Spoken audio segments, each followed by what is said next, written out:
स्वागत करती हूँ आप सभी का मेरे चैनल सरकारी नौकरी वैकेंसी में। और आज जो है वो यूपी प्रदेश की तरफ से भर्ती आ चुकी है।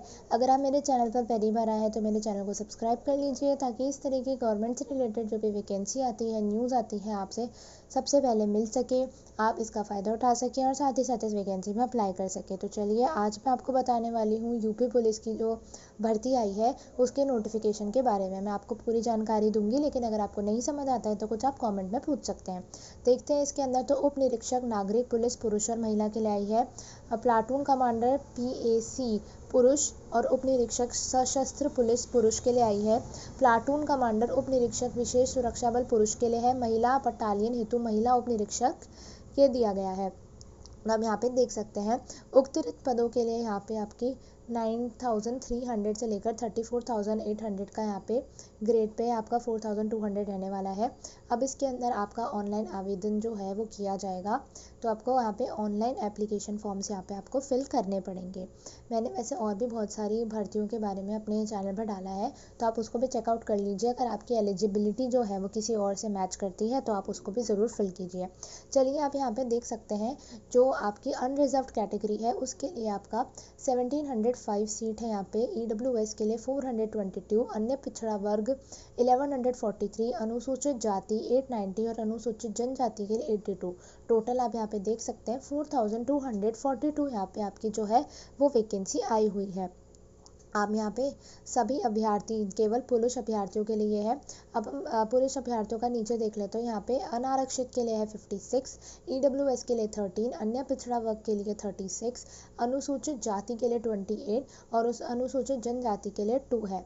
अब यहाँ पे देख सकते हैं प्लाटून कमांडर के लिए दे रखा है, तो अनारक्षित में 25, EWS के लिए 6, टोटल यहाँ पे आप देख सकते हैं 60 जो है आपका रहने वाला है।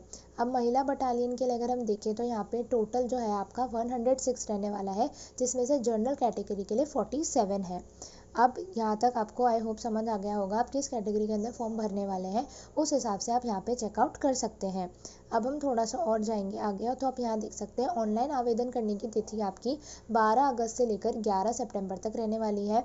आवेदन शुल्क जमा कराने की आपकी 12 अगस्त से लेकर 11 सितंबर तक ही रहने वाली है।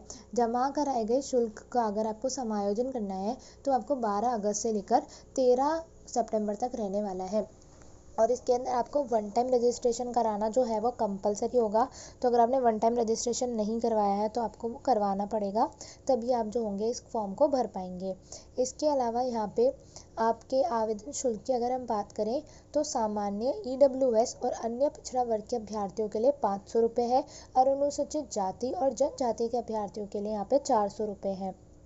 अब यहाँ पे एलिजिबिलिटी ये है कि आपको इंडिया का नागरिक होना ज़रूरी है यहाँ पे, और ये तो बेसिक एलिजिबिलिटी वगैरह है, आप इसको चेकआउट कर सकते हैं। यहाँ पे अगर हम बात करें कि आपको अगर इसके अंदर फॉर्म अप्लाई करना है तो आवेदन करते टाइम आवश्यक धारित तथा उसकी अंक तालिका आपके पास होनी चाहिए। अगर आप मतलब आप अपियरिंग हो या अपियर हो चुके हो तो आपके पास में उससे रिलेटेड जो है वो डॉक्यूमेंटेशन होनी चाहिए, आपकी डिग्री से रिलेटेड।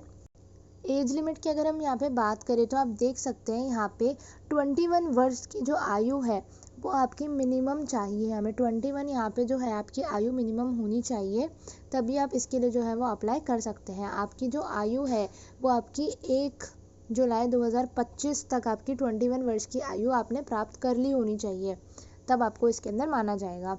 ठीक है, इसके लिए आपका जो रिलैक्सेशन है वो अलग अलग कैटेगरीज का अलग अलग है, वो भी आप इसके अंदर देख सकते हैं, तो आपको समझ में आ जाएगा। 3 वर्ष की छूट वैसे यहाँ पे दे रखी है कि आपकी अगर 3 वर्ष की छूट आपको अगर आप उसमें आते हैं तो आपको दी जाएगी। सामान्य श्रेणी के लिए अधिकतम आयु सीमा में छूट 3 साल की है। अनुसूचित जाति की श्रेणी के अभ्यर्थियों की अधिकतम जो छूट है वो 5 वर्ष प्लस 3 वर्ष है, और अनुसूचित जनजाति की श्रेणी के अभ्यर्थियों के लिए 5 वर्ष प्लस 3 वर्ष है। और यहाँ पे इनकी साइड में डेट भी दे रखी है, तो आप उसको भी चेकआउट कर सकते हैं कि किस डेट तक जो है वो आपकी एज को माना जाएगा, क्योंकि आप फिर उस हिसाब से फॉर्म भरें। अब यहाँ पे आप देख सकते हैं बहुत सारी नोटिफिकेशन में चीज़ें लिखी हुई है। 36 पेज का ये नोटिफिकेशन है, आप इसे देख सकते हैं। अभी हम एग्ज़ाम की बात कर लेते हैं।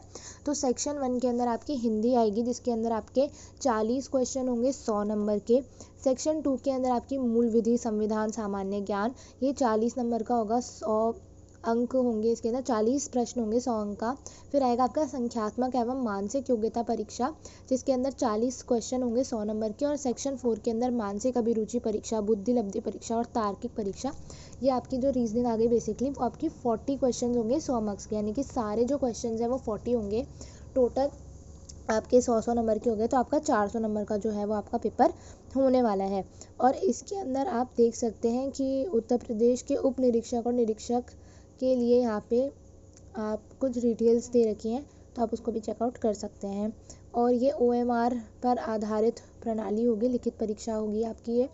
और इसमें आपको 2 घंटे का समय यानी कि 120 मिनट मिलेंगे, जिसमें यहाँ पे आपको टोटल 160 क्वेश्चंस दिए जाएंगे। लिखित परीक्षा के 4 भाग सेक्शन होंगे जो हमने अभी देख ही लिए।